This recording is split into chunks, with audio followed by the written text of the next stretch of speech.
বাড়িতে গাছ থাকলে নাকি মেয়েদের বিবাহ হয় না, দয়া করে বিষয়টি জানাবেন। আমি ছোট থেকে শুনে আসছি তেঁতুল খেলে বা তেঁতুল গাছের নিচে হাঁটলে নাকি মেধা কমে যায়, এটা কি সত্যি? আমরা যারা শহরে থাকি তারা চিরুনির সঙ্গে উঠে আসা চুল ফেলবো কোথায়? ফরজ গোসলের উত্তম পদ্ধতি কি? বাচ্চা ডেলিভারির সময় ও পরে 40 দিন যে কাপড় মায়েরা পরিধান করেন, পরবর্তীতে সেই কাপড় ধুয়ে পরিধান করে কি নামাজ পড়া যাবে, নাকি সেই কাপড় ফেলে দিতে হবে? আমার জামাইয়ের অনেক রাগ, তার রাগ কমানোর জন্য কি করতে পারি? আমার সন্তান সবসময় অসুস্থ থাকে, মা হিসেবে সন্তানের সুস্থতার জন্য কি কি আমল করতে পারি? ছোট বাচ্চা যদি নামাজ পড়ার সময় সামনে এসে দাঁড়ায় বা খেলা করে, তাহলে কি তাকে সামনে থেকে সরানোর চেষ্টা করব, নাকি তাকে তার মতো খেলতে দিব? চলুন তাহলে আর কথা না বাড়ি আমরা প্রশ্নোত্তরে চলে যাই সরাসরি। ফাতিমা রহমান লিখেছেন, বাচ্চা ডেলিভারির সময় ও পরে 40 দিন যে কাপড় মায়েরা পরিধান করেন, পরবর্তীতে সেই কাপড় ধুয়ে পরিধান করে কি নামাজ পড়া যাবে, নাকি সেই কাপড় ফেলে দিতে হবে? বাচ্চা ডেলিভারির সময় এবং পরবর্তীতে 40 দিন কাপড় থাকে, সেই কাপড়গুলো যদি নাপাক থাকে, রক্ত থাকে, সেগুলো ধুয়ে তো অবশ্যই তারা পবিত্র করে পড়তে পারবেন। এই কাপড় ফেলে দেওয়ার কোনো কারণ নেই। যদি সেগুলো পরিচ্ছন্ন করে পড়ার সুযোগ থাকে, অবশ্যই তারা পড়তে পারবেন। ফাহমিদা ইউসা ইয়ারি থেকে লিখেছেন, আমার সন্তান সবসময় অসুস্থ থাকে, মা হিসেবে সন্তানের সুস্থতার জন্য কি কি আমল করতে পারি? বোন ফাহমিদা, আল্লাহ তাআলা আপনার সন্তানকে পরিপূর্ণ সেবা দান করুন, আমরা দোয়া করি। মা হিসেবে সন্তানের সুস্থতার জন্য আপনি তো সাধারণভাবে দোয়া করবেন, দোয়া কবুলের যে সময়গুলো আছে সেগুলোতে আলাদা করে দোয়া করবেন। মা বাবার দোয়া সন্তানের জন্য অনেক বেশি উপকারী। এর বাইরে তার রোগ নির্ণয়ের জন্য ট্রিটমেন্ট করা অথবা রুকিয়ার ব্যবস্থা করা, সেটা আপনি করবেন ইনশাআল্লাহ। পাশাপাশি জমজমের পানি পান করাতে পারেন যদি সুযোগ থাকে। সকালে আজোয়া খেজুর খাওয়ানোর চেষ্টা করতে পারেন খালি পেটে, এটিও শেফা হিসাবে কাজ করে। কালোজিরা, মধু, এগুলো শেফার কাজ করে হাদিস থেকে সুস্পষ্টভাবে এবং বিশুদ্ধভাবে প্রমাণিত। সো এগুলো আপনি তাকে নিয়মিত করাতে পারেন এবং সেই সাথে আল্লাহ তাআলা আপনাকে এবং সন্তানকে যেন সবর এর তৌফিক দান করে, সেটা আমরা করছি। জান্নাতুল ফেরদাউস আপনি লিখেছেন, ছোট বাচ্চা যদি নামাজ পড়ার সময় সামনে এসে দাঁড়ায় বা খেলা করে, তাহলে কি তাকে সামনে থেকে সরানোর চেষ্টা করব, নাকি তাকে তার মতো খেলতে দিব? যদি সে আপনার খুব বেশি ডিস্টার্ব করে, তাহলে সেক্ষেত্রে আলতো ভাবে সরাতে পারেন, যাতে আমলে কাসির না হয়। অর্থাৎ আপনি সরাতে গিয়ে আবার এত বেশি মুভমেন্ট করলেন যে আমলে কাসির হয়, এরকম যেন না হয়, সেই জিনিসটি খেয়াল করতে হবে। আর যদি সেটা না পারেন, তাহলে বা এত বেশি মুভমেন্ট না হয়, বরং তার সে যেটা খেলছে সে খুবই হালকা পাতলা খেলছে, এরকম যদি হয়, তাহলে সেক্ষেত্রে তাকে তার মতো খেলতে দিবেন। আপনি অযথাই তাকে ধরতে গিয়ে নিজের নামাজের মনোযোগ নষ্ট করা কিংবা নামাজের যে কাইফিয়ত, নামাজের যে অবস্থার মধ্যে আপনি আছেন সেটির পরিবর্তন করতে যাবেন, সেটা প্রয়োজন নেই।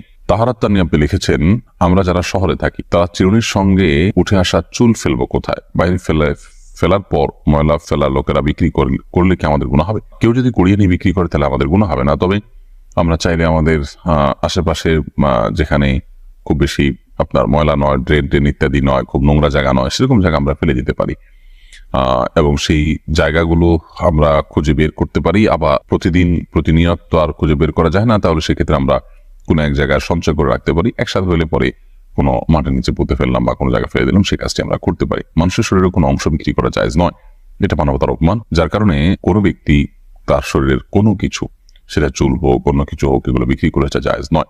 কেউ যদি কুড়িয়ে নিয়ে বিক্রি করে, তাহলে সেক্ষেত্রে আপনার কোনো হবে না। হৃদয় আপনি লিখেছেন, মাগরিবের জামাতের আগে কি আসরের কাজা নামাজ আদায় করা যাবে? মাগরিবের জামাতের ঠিক আগ মুহূর্তে যদি হয়, সূর্য ডুবছে, তখন করা জায়েজ হবে না।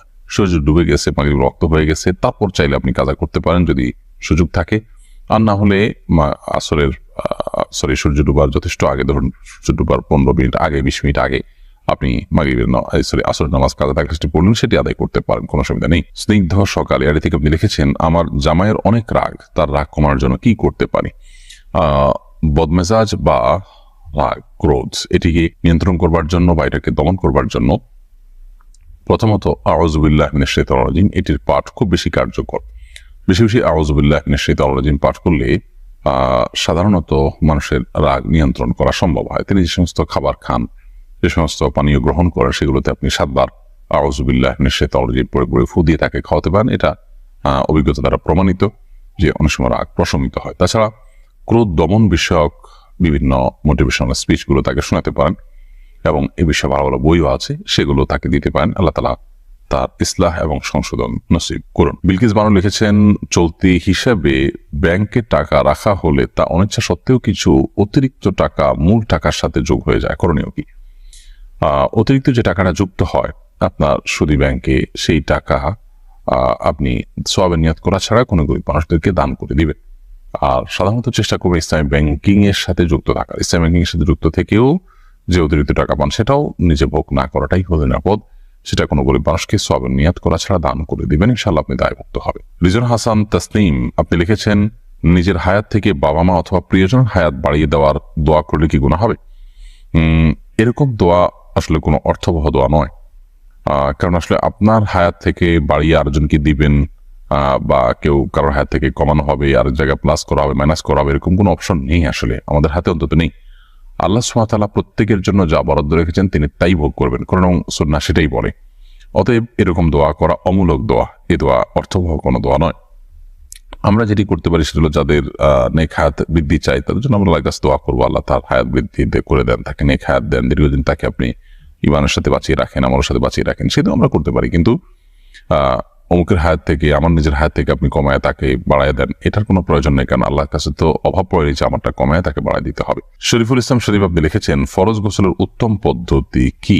ফরজ গোসলের উত্তম পদ্ধতি, সুন্নাহসম্মত পদ্ধতি, সেটাই উত্তম পদ্ধতি। আর সুন্নাহসম্মত পদ্ধতি হলো যে শরীরের কোনো জায়গায় অথবা কাপড়ে নাপাক লাগলে প্রথমে সেই জায়গাটাকে আলতো করে ধুয়ে ফেলতে হবে, পরিষ্কার করে ফেলতে হবে। এরপর শরীর এবং কাপড়ের উভয় জায়গার নাপাক জায়গাটাকে ধুয়ে ফেলার পর আপনি 2 হাতের কবজি 3 বার ধুয়ে কুলি করে নাকে পানি দিয়ে মুখ ধুয়ে 3 বার ঠিক ওযু করার মতো করে মুখ হাত ধুয়ে মাথা মাসে করে ওযু করবেন।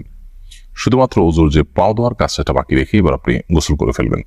গোসল করে আপনি ওয়াশরুম থেকে বের আসার সময় পাও টাকনো পর্যন্ত ধুয়ে বের হয়ে যাবেন। তাহলে সেক্ষেত্রে এটি হলো সুন্নাহসম্মত গোসল, অর্থাৎ ওযু এবং গোসল একসাথে হয়ে গেল এই নিয়মে। আর এই নিয়মের ব্যত্যয় করে যদি আপনি ফরজ গোসল করেন তাহলে সেক্ষেত্রে গোসল হয়ে যাবে, কিন্তু সুন্নাহসম্মত না হওয়ার কারণে কারণে আপনি আলাদা সওয়াব পাবেন না, সুন্নাহ আদায় করার সওয়াব পাবেন না।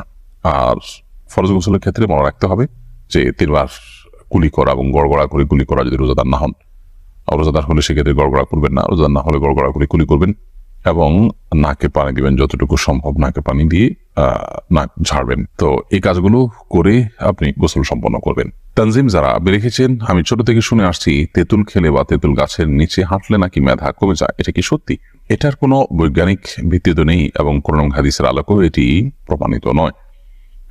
এটির কোনো অভিজ্ঞতা দ্বারা প্রমাণিত আছে কিনা আমি জানি না, তবে কোরআন হাদিস দৃষ্টিকোণ থেকে এরকম কোনো কথা তো নেই, বরং বৈজ্ঞানিকভাবেও তেঁতুল খেলে ব্রেইন কমে যায়, মেধা কমে যায়, এরকম কথা আছে বলে আমি জানি না। বিষয়টি আমি মানে কিছুটা গাটার চেষ্টা করেছি, তবে এরকম কোনো বিষয় আমার চোখে পড়েনি। বিষয়টিকে আপাত দৃষ্টিতে কুসংস্কারই মনে হয়। তবে যদি অভিজ্ঞতা দ্বারা এটি প্রমাণিত হয়, গবেষণা দ্বারা প্রমাণিত হয়, তাহলে ভিন্ন কথা, কিন্তু সেরকম কিছুও কিন্তু কোথাও আছে বলে আমার জানা নেই এবং আমি অন্তত এই পর্যন্ত দেখিনি। তো একজন মুসলিম সাধারণত ধারণা প্রসূত অথবা আপনার কুসংস্কার নির্ভর কোনো কথা বা কোনো বিশ্বাসের উপর তিনি কখনো ভর করতে যাবেন না। সময় আইডি থেকে আপনি লিখেছেন, বাড়িতে মেহেদি গাছ থাকলে নাকি মেয়েদের বিবাহ হয় না, দয়া করে বিষয়টি জানাবেন। মানে এই ধরনের হাস্যকর এবং কুসংস্কারের জন্য কথাও আমাদের সমাজে আছে, আমার তো ভাবতে অবাক লাগে। মেহেদি গাছ নেই এরকম বাড়ি তো গ্রামে গঞ্জে খুব কমই আছে, তাহলে সেখানকার মেয়েরা কি সবাই তো আছে?